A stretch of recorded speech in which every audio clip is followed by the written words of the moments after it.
l'actualité d'ici et d'ailleurs, c'est sur MTV+. Mesdames et messieurs, voici les titres de ce journal. En Côte d'Ivoire, réhabilitation des hôpitaux dans le but d'offrir des meilleurs soins de santé à la population.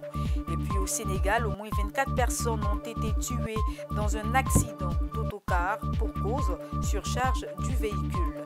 Nous terminerons aux États-Unis. La Fed révèle encore ses taux pour freiner davantage l'inflation. Bonsoir à tous et bienvenue. Le gouvernement ivoirien est déterminé à apporter à la population de bonnes conditions de soins de santé. Pour cela, un financement de 1200 milliards de francs CFA a été déversé dans l'ensemble du pays afin de participer à la construction d'hôpitaux, à la réhabilitation et à la rénovation d'équipements des centres de santé. Plusieurs hôpitaux de différentes villes ont reçu des équipements. Les détails dans ce reportage. Ce matin-là, dans ce bloc opératoire, une césarienne est en cours. Il faut agir vite pour sauver la vie de cette mère dont la grossesse arrivée à terme présentait des complications. Pour ce gynécologue obstétricien, pas de temps à perdre. Voilà, voici ton bébé. Regarde ici. Des interventions dans l'urgence dont le docteur Pacom Niaté a l'habitude. Depuis quelques mois, c'est dans ce bloc flambant neuf qu'il opère avec son équipe. Le spécialiste le reconnaît, grâce à ce nouveau plateau technique répondant aux normes internationales, il est plus aisé de travailler et de sauver des vies. Voilà, nous avons des salles plus équipées, plus grandes, plus aérées, mieux éclairées, avec du matériel chirurgical aussi en nombre suffisant, qui nous permet de tourner toute une journée. De nouveaux équipements médicaux dans une infrastructure sanitaire nouvelle. Voici à 368 km d'Abidjan, le centre hospitalier régional de San Pedro. Un complexe qui vit du ciel se dessine fièrement sur 8 hectares. Au total, l'hôpital compte 15 services, allant de la réanimation comme dans cette salle entièrement équipée, au service de radiologie avec examen des seins pour détecter d'éventuels cancers, mais aussi à la médecine néonatale. Le docteur Kissiedou Alexandre Maison est le directeur de cet établissement sanitaire, un administrateur aux petits soins de ses patients, les plus jeunes en particulier. Ça va bien? Oui, ça va bien, monsieur. Ok, et les enfants? Oui, ça va. Dans cette salle, les bébés nés prématurément sont en observation, gardés à bonne température. Nous avons encore les patients qui viennent de la commune de San Pedro, mais aussi les patients qui viennent actuellement de Miadji. Nous avons aussi des enfants qui viennent de Saint-Sandra et de Tapo. Offrir aux populations ivoiriennes des prestations sanitaires de qualité, c'est le défi qu'entend relever le gouvernement ivoirien depuis quelques années, et ce sur toute l'étendue du territoire national. Une politique qui, pour être mise en œuvre, nécessite une enveloppe globale de 1200 milliards de francs CFA, ce qui englobe bien sûr la construction d'hôpitaux de référence, mais aussi la réhabilitation et le renforcement des services au sein d'hôpitaux déjà existants. C'est le cas ici, au centre hospitalier universitaire de Cocody à Abidjan, où ce bâtiment de 3 étages doit être livré bientôt, consacré à la gynécologie obstétrique et pédiatrique. À l'intérieur de vastes espaces en plein aménagement qui accueilleront sous peu le couple mère-enfant. Un pavillon doté d'une quarantaine de couveuses, 184 lits, 86 respirateurs et 7 blocs opératoires. À travers toute la Côte d'Ivoire, les projets se multiplient. Dans le district sanitaire d'Abidjan, la vaste commune de Yopougon attend aussi de voir achever la réhabilitation de son hôpital général. Un chantier qui doit être bientôt livré et que vient superviser ce jour le patron de la DIEM, la direction des infrastructures de l'équipement et de la maintenance. Il suit de très près l'évolution des travaux. Une structure qui assure la maîtrise d'ouvrage déléguée avec pour mission de mettre en œuvre la politique gouvernementale. C'est tout le pays qui est en chantier, allant des petits centres de santé dans les villages, les hôpitaux généraux, les CHR et même dans les CHU. Donc le projet couvre l'intégralité du patrimoine de la santé. Direction Adzopé, dans le sud de la Côte d'Ivoire, qui compte 157 000 habitants et tout autant de potentiels patients. 30 milliards de francs CFA, c'est ce qu'il aura fallu investir ici pour bâtir aussi ce centre hospitalier régional équipé d'appareils de pointe, comme ce scanner flambant neuf. Dans cette unité d'imagerie médicale, les malades sont désormais scrutés de la tête aux pieds. La salle de scanner dans laquelle nous sommes est équipée d'un scanner 64 barrettes, donc très performant, de nouvelle génération, qui nous permet de faire toutes sortes d'examens. Avec 3000 consultations en moyenne par mois, ce sont 491 personnels de santé et techniques qui y travaillent au sein de 27 services. Les patients, eux, des hommes, femmes et même enfants sont ici suivis selon la gravité de leur cas. Ce garde-malade, venu d'un village environnant avec son frère aîné, admis aux urgences, y trouve soins et cadre propices à une bonne prise en charge. On a trouvé ces lieux, vraiment c'est quelque chose, on a trouvé ça, c'est exceptionnel. C'est bien fait, donc là où se trouvent les gens, l'environnement doit être propre.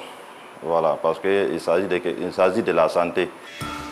À travers le plan national de développement des infrastructures sanitaires, le gouvernement ivoirien entend rapprocher les soins de santé de qualité de la population d'ici 2025.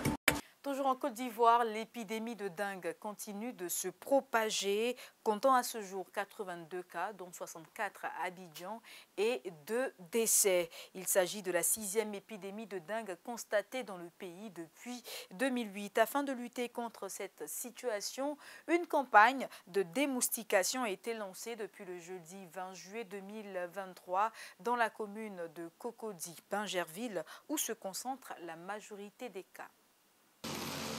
Tenue aux encablures de l'université Félix Houphouët-Boigny de Cocody, cette opération de pulvérisation d'insecticides par drone est conjointement conduite par l'Institut national de l'hygiène publique, INHP, et le Programme national de lutte contre le paludisme, PNLP. C'est un larvicide. Ce produit qu'on a utilisé, c'est comme le produit qu'on utilise pour faire la fumigation. Ce n'est pas nocif pour la population, mais c'est nocif pour seulement que le moustique. C'est-à-dire 10 jours à 2 semaines, son efficacité. Pour le directeur général de l'INHP, le ministère de la Santé, de l'Hygiène publique et de la couverture maladie universelle, sur instruction du gouvernement, fait sa part dans la lutte contre cette 6e épidémie de la dengue qui enregistre 92 cas et 2 morts déplorés. Il revient aux populations de s'impliquer pour la réussite de la stratégie mise en place. Il a besoin d'eau pour pouvoir pondre ses œufs. Donc, s'il trouve l'eau quelque part, il faut qu'il aille pour pondre ses œufs. Et il a besoin de sang pour la maturation de ses œufs. Donc, s'il n'y a pas ces 2 éléments, le moustique n'existe pas. Et si le moustique n'existe pas, évidemment, la dengue n'existera pas, le paludisme n'existera pas. C'est tout simple. Donc, on demande à la population d'éliminer tous ces endroits qui vont contribuer à la ponte des œufs des moustiques qui vont devenir moustiques adultes plus tard. Ces dispositions préventives sont appréciées par les riverains. Ce que le gouvernement fait, c'est une très bonne chose. Nous aussi, étant la population, nous aussi, on va aider le gouvernement à pouvoir éradiquer ce mal-là. J'ai entendu parler de la dengue, ça m'inquiète même. On va aussi sensibiliser les gens à désherber aux alentours des maisons, rendre l'environnement propre. Cela peut vraiment nous aider. La Côte d'Ivoire s'est dotée de 3 drones, dont un spécialisé dans la cartographie pour repérer les gîtes lavaires inaccessibles par les moyens traditionnels. L'épandage des larvicides par drone va s'étendre à d'autres communes du pays. Nous le disions au titre, les nouvelles ne sont malheureusement pas bonnes au Sénégal. Un accident d'autocar a causé la mort de 24 personnes ce mercredi 26 juillet dans le nord du pays. L'enquête révèle une surcharge de passagers dans le minicar. Le ministre de l'Intérieur, Félix Antoine Diome, présent sur les lieux, dénonce fortement cette pratique. Les détails dans ce reportage. 24 personnes sont mortes et 52 autres ont été blessées dans l'accident d'un autocar survenu mercredi matin dans le nord du Sénégal. Le ministre de l'Intérieur était sur le lieu du drame dans la région de Louga. Les équipes de secours lient les causes de l'accident à un dérapage suivi du renversement du véhicule. Je m'arrêterai un instant pour déplorer le fait qu'on note encore un surnombre de passagers à bord des véhicules de transport en commun. Sur la carte grise du véhicule impliqué dans l'accident, il est indiqué que le nombre maximum de passagers est de 60. Or, après décompte des victimes, on a découvert qu'il y avait bien 76 personnes. Le nombre d'accidents était en baisse au Sénégal depuis janvier après une vingtaine de mesures prises par le gouvernement à la suite de drames de la route. Mais nombre de ces mesures avaient été décriées comme étant inapplicables par les professionnels du transport. Depuis ce conseil interministériel de janvier 2023, on avait enregistré une baisse drastique sur le rapport des autorités administratives des accidents. Mais avec celui de ce matin, il y a lieu de se dire que le travail, certes, il est en train d'être fait, mais il devra se poursuivre avec beaucoup plus de fermeté sur certaines mesures. Le 8 janvier, une collision entre deux bus avait causé la mort d'environ 40 personnes dans le centre du pays. Ce drame imputé à l'éclatement d'un pneu avait suscité un flot de critiques contre les autorités.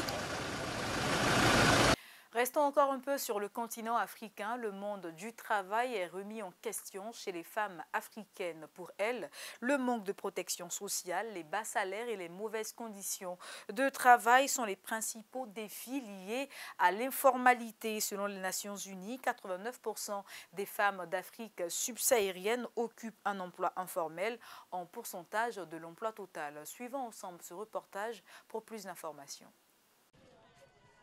Le secteur informel est une composante essentielle de la plupart des économies subsahariennes. Sa contribution au PIB s'échelonne entre 25% et 65% et représente entre 30% et 90% de l'emploi non agricole. Selon ONU Femmes, 89% des femmes en Afrique subsaharienne occupent un emploi informel en pourcentage de l'emploi total. Toutefois, ces femmes sont confrontées à de nombreux défis, notamment l'absence de protection sociale, la rémunération peu élevée. On a beaucoup plus de femmes effectivement dans le secteur informel parce qu'elles restent vraiment dans tout ce qui est petit commerce et tout ça. Et souvent, quand vous êtes une entreprise informelle, non seulement vous n'avez pas tout ce qui est sécurité sociale autour de votre entreprise ou même autour de votre emploi. Donc par exemple, quand vous n'avez pas de couverture médicale, quand vous n'avez pas de sécurité sociale, ça veut dire que même si vous avez une maladie ou bien vous devez prendre des congés de maternité, vous ne pouvez pas le faire. Vous êtes seul à pouvoir justement travailler H24. Donc, ce n'est pas vraiment à leur avantage de rester dans le secteur informel. En Côte d'Ivoire, faciliter le passage des travailleuses de l'économie informelle à l'économie formelle demeure l'une des priorités du gouvernement. Relativement à la situation de l'entrepreneuriat, les femmes ivoiriennes représentent 61% des propriétaires d'entreprises, mais rares sont celles qui dirigent des entreprises formelles. Et c'est pour ça qu'éventuellement, il faut déclarer l'entreprise, il faut déclarer les activités, de telle sorte que non seulement on formalise l'entreprise, on se donne toutes les chances de pouvoir voir cette entreprise grandir et croître dans les normes et même se donner aussi les compétences aussi pour aller de loin avec cette entreprise. En vue de répondre aux objectifs de développement durable de l'agenda 2063 de l'Union africaine, les États africains poursuivent depuis ces 20 dernières années la mise en place de politiques économiques basées sur une croissance économique durable et l'autonomisation des femmes. Parlons économie aux États-Unis. La Banque centrale américaine a renoué ce mercredi 26 juillet 2023 avec la hausse des taux après une pause en juin, mais laissant toute option ouverte pour la suite, martelant que l'inflation a certes ralenti mais reste bien supérieure à son objectif. Les détails dans cet élément. Face à une inflation toujours importante, la Réserve fédérale américaine a une nouvelle fois relevé son principal taux directeur, une augmentation d'un quart de point qui le situe désormais dans une fourchette de 5,25 à 5,50%, soit son niveau le plus haut depuis 2001. C'est la 11e fois depuis mars 2022 que la Fed relève ses taux, une mesure qui va directement se répercuter sur les crédits des ménages et des entreprises. L'institution monétaire assume son choix compte tenu d'une inflation certes en baisse mais toujours élevée. Restoring price stability is essential to set the stage for achieving maximum employment and stable prices over the longer run. To conclude, we understand that our actions affect communities, families, and businesses across the country. Everything we do is in service to our public mission. We at the Fed will do everything we can to achieve our maximum employment and price stability goals. La politique monétaire de la Réserve fédérale américaine a jusqu'ici porté ses fruits. L'inflation est tombée en juin à 3% sur un an, soit son plus bas niveau depuis mars 2021. mais encore loin de l'objectif des 2%. C'est aussi le cap fixé par la Banque centrale européenne. La BCE, qui se réunit aujourd'hui, devrait également relever ses taux alors que l'inflation en juin a encore atteint 5,5% sur un an, en baisse toutefois par rapport au mois précédent. En septembre 2022, l'inflation avait atteint le niveau record de 10% sur fond de crise énergétique liée à la guerre en Ukraine et de période post-pandémie.